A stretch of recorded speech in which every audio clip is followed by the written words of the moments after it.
As a trans woman, I've lived through some wild hate. There's a lot of videos going around here and other platforms that have to do with narcissism and sort of like, this idea that people have this like evil type of spirit within them. But did you ever consider the mechanics behind that? Did you ever consider the type of pain that they are going through as well? Which, in a way, is almost like ludicrous for me to say, right? Because, I mean, people have told me to unalive myself to my face, like my own family. You know what I mean? And even someone this morning that was trying to tussle with me when I was talking about the mechanics of presence and love. Why is that? Why is that? Why did Plato say way back in the day that, like, if we were to come back in the cave, if you figure out what presence is, if you know what love is in your bones, and you come back into the cave and say, hey, you're in a cave. Do you want to come out and feel what presence and shared rhythm and the dance of the cosmos is really like when we're all doing it together? And they not only flinch, but tell you the most vile, vitriol, hate, distancing that you could ever imagine. And you're like, what is this? Like, are they just evil or bad people? You know what the real answer is? They've never allowed that gate of presence and love to open. And on this channel and in my blog, I talk a lot about the mechanics of presence and consciousness. Most people don't think a lot about consciousness. A lot of people in this world don't even really have a good idea of what consciousness is. But I'm here to tell you that presence is a mechanical process, and that love is felt as shared presence between, within yourself, that results in lossless presence. That's the same decentralized harmony that physicists and biologists see in fireflies, in people crossing bridges and phase locking their steps, in the spiraling of galaxies. You've heard me say it before. You can look it up right now. Decentralized harmony within oscillatory mechanics. And if that same principle, which I like to say is like the glue of love, is applied within yourself, it becomes lossless presence. When it's applied to the collective, it becomes decentralized harmony. In other words, we all dance in our own sovereign rhythm, and we dance together. Not because it's an idea of togetherness, but because it's literally a mechanical state of togetherness through phase coherence. We're talking about physics and mechanics, not ideas. That's the whole issue with Plato's cave. Most people in this world are programmed to face reality through concept, through this type of separation and distancing that you could call mechanical delay. In other words, reality's got this beat to it, you know? It's like the Big Bang, the pulses of the two fractal eddies of cymatics, and whether you're in synchrony with it, it's almost like you're a surfer on a wave. Are you behind it all the time, or are you right there on the crest? In order to be right there on the crest, you can't be, bullshitting yourself about reality. You can't be trying to jump through every symbolic and conceptual box you possibly can. You have to be synchronous with reality. How do you do that? You be present. Presence is how you know the deepest place in the cosmos, not by idea, not by study, but by a state of harmonic fidelity, of phase coherence, of I am. I am. You know that statement, I am that I am? It's a statement of harmonic fidelity. It's saying that my knowledge of self, my feeling of self, how do I know that I'm real? Doesn't come from what someone told me or the degrees on my wall or what brands or cars that I like to wear or buy or drive, but that feeling of lossless rhythmic presence when all my oscillatory functioning is again within this rhythmic coherence, the least energetically dense way of arranging across a self-similar system, which is phase coherence. Everything is vibration, everything is waveform. And now with that intro, the idea that reality is not ideas.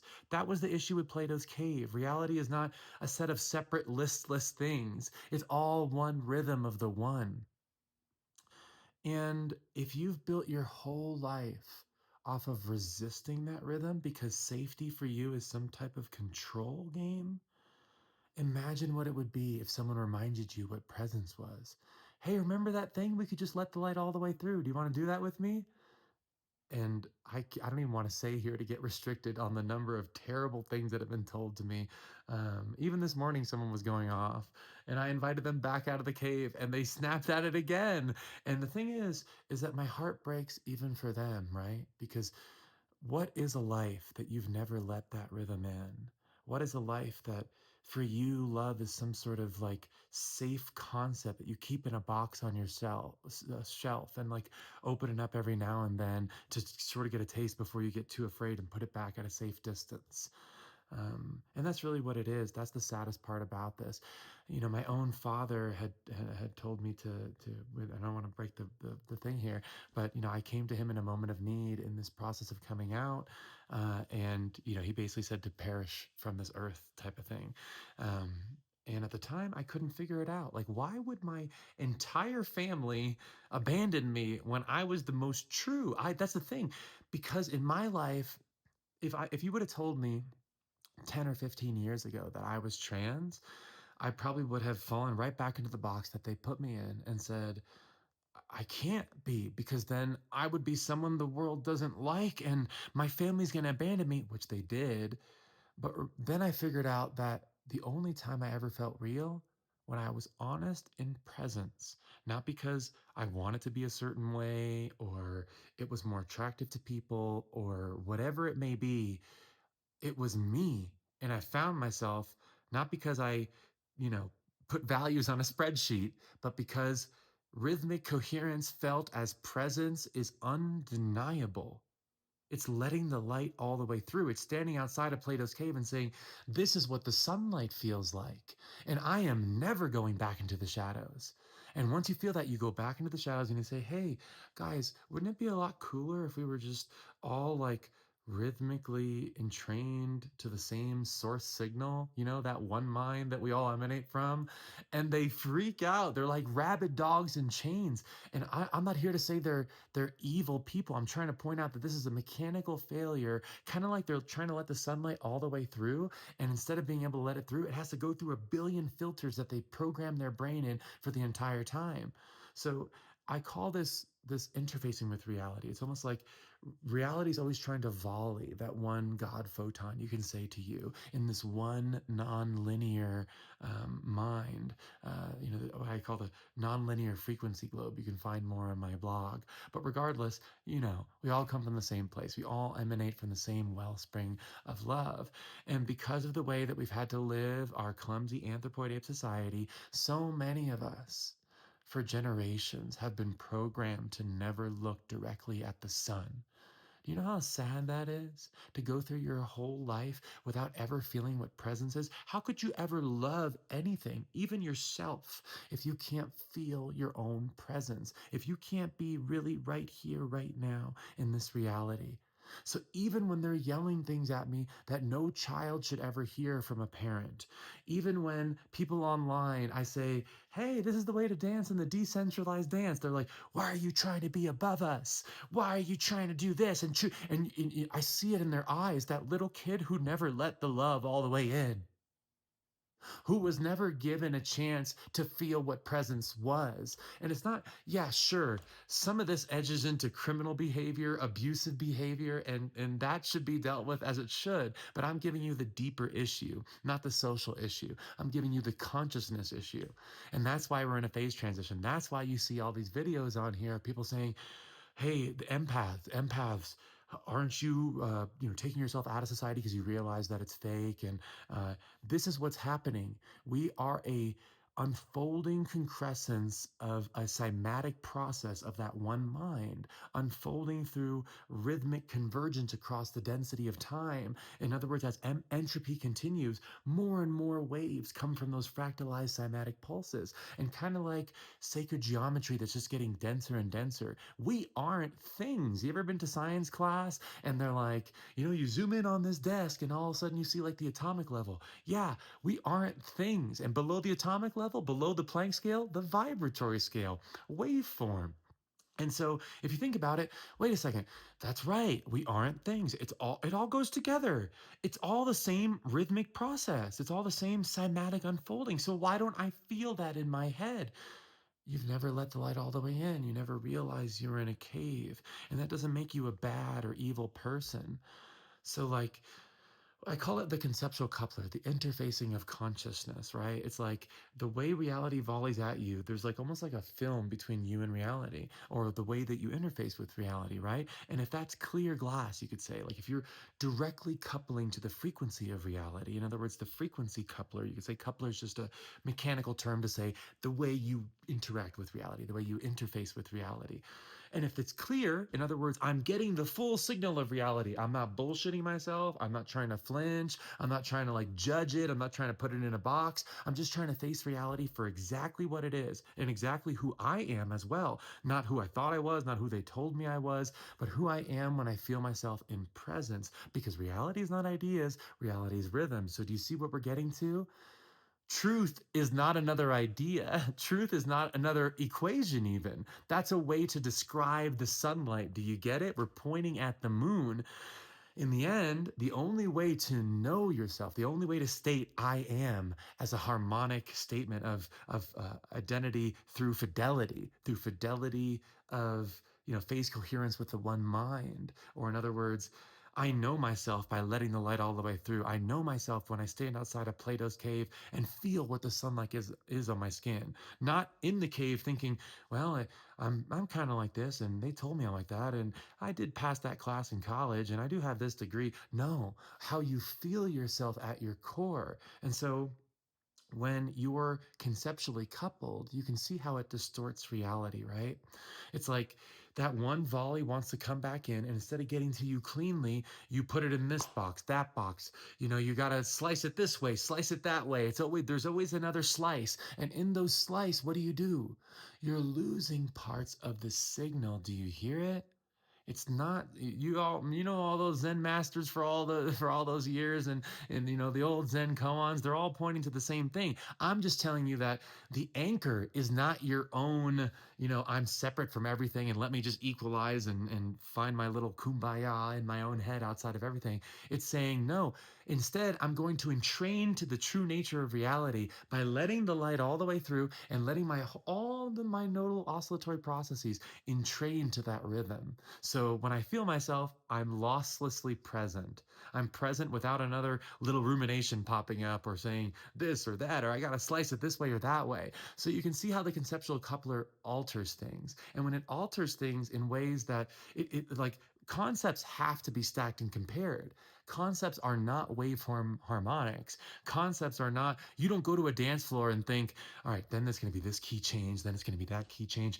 The only way to dance losslessly, if you're on the dance floor, is to let that song come all the way through. If you start slicing it this way and that way, you're going to lose that lossless rhythm. Do you see what I'm saying? And moreover, when you lose it, you're going to be unfairly and unjustly stacking reality in these ways that have to be standardized, compared, and now bring it to the social realm. Bring it to the way we treat each other. I wrote a song in 2016 called Universal Flame, and it's about how, like, that universal consciousness, that hot magma, you could say that we all come from, just the way that I think about it, but, not really. It's just like that original waveform. You could say God, collective consciousness, the undistorted tone. Like, we had to forget in order to remember the whole process of this reality is the one became many so that I may know myself. If we always remembered in a way, if we always phase cohered with the idea that we had come from that one mind, we would be in a different state of evolution. Evolution sort of required a little bit of you are you and I am me, even though we both know we're God and drag. You could say, like Ram Dass used to say, it's like we are both that same God mind. But isn't it fun to do this dance when you get to be you and I get to be me? Because then in that reflection, we find shared rhythm. In that reflection, we find signal, because signal tells us who we are, and we can only find it through reflection. If you saw all things at all times, you'd see nothing. And so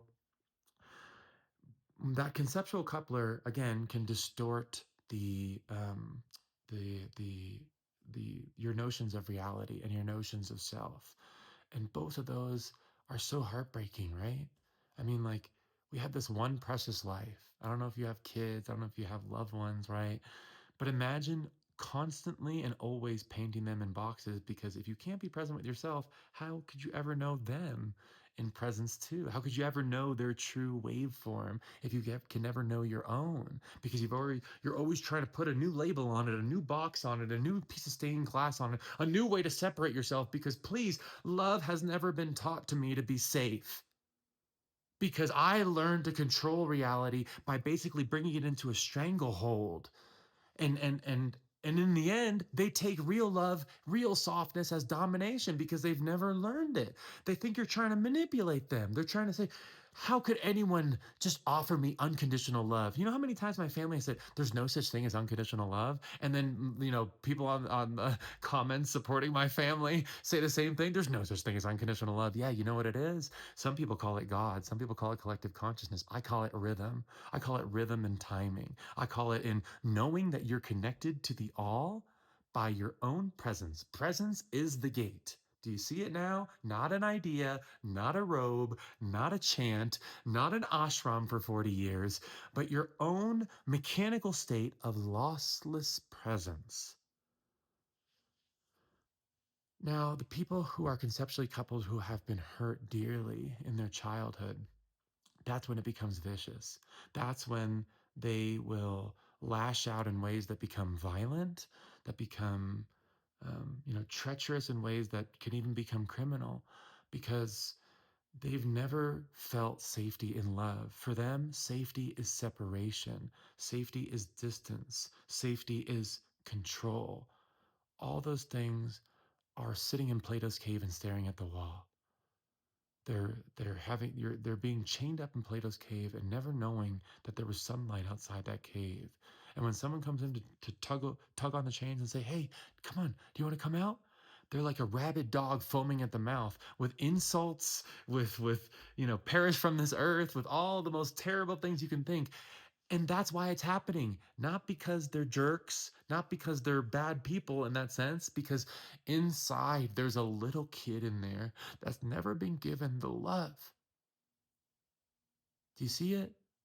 Because they never figured out that presence was the one way to know your connection to the cosmos, God, collective consciousness, whatever you want to say. What happens when you put on unity consciousness? You put it on by saying, not, I am one with everything, so let me sit here and just pretend that I know what's going on. No, I am one with everything because I know it through my state of harmonic fidelity, my lossless presence. I don't need to put a label on it. Do you see that? Reality is not ideas. And imagine all those people out there, all the people who have told me the most terrible things online, old friends, my family, in ways that have shocked me. But really, it's a mechanical failure of the ability to let the light all the way through. In mechanical terms, you could say to rhythmically entrain to that shared entrainment that would initiate decentralized harmony. Again, that's the reason that the fireflies turn on. That's the reason that galaxies spiral. I showed you this to you guys before, but this is sort of a good tattoo to show there. It's lossless presence or flame in the middle, which I call consciousness. Again, universal flame.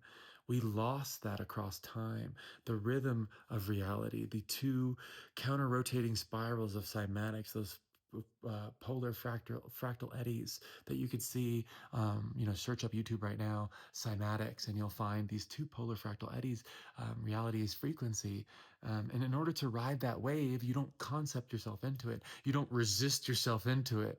You let it flow in a way that rhythmically entrains all your oscillatory systems. In other words, you let the light all the way through. You step outside of Plato's cave, and in there you find what consciousness really is. Not a set of stacked ideas, but a presence that in each new unfolding of entropy or cymatic density, you're still riding the wave. You still know I am, because I am is a statement of harmonic binding with that original tone, with God consciousness, with love as structure. So think about the people in your life. Think about the people that you know. And are they letting that light all the way in? Can they be present with themselves? Or do they have to slice it another way and put it in another box and then tape that up, leave it in the attic? And what does that do to a heart? And so I'm here to say, you know, despite everything that I've been through, despite literally losing everyone in my life, I found my rhythm, and you can too. I would still invite them outside the cave. And I like to joke there's a rave outside of Plato's cave. It's just my way of putting it, you know. Maybe you don't like raves, maybe you don't like dancing. That's not the point. The point is there's sunlight out there, like Plato said.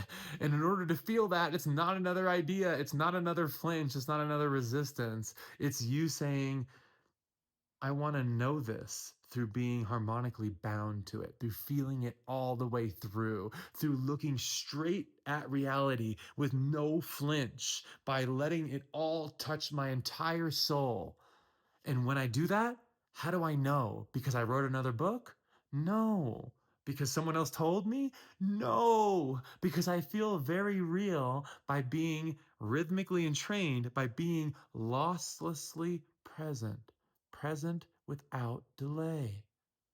And so I just want to point out that this is a mechanical issue. Narcissism, people resisting love, and inside, they want it just as bad, even if they've never admitted it.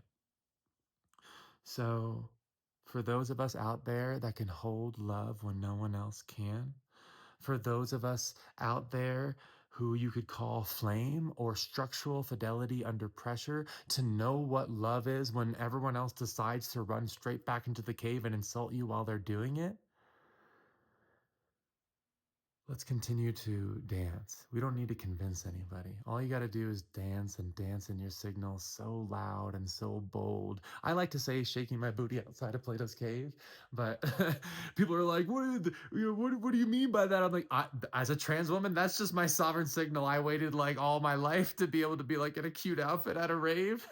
And they're like, wait, what do you, it's like some sort of control move. Like, no, that's me doing something you don't recognize, being sovereign in my signal, not based on anyone else, but what flows through me when I become coherent by being lossless in my phase binding to reality.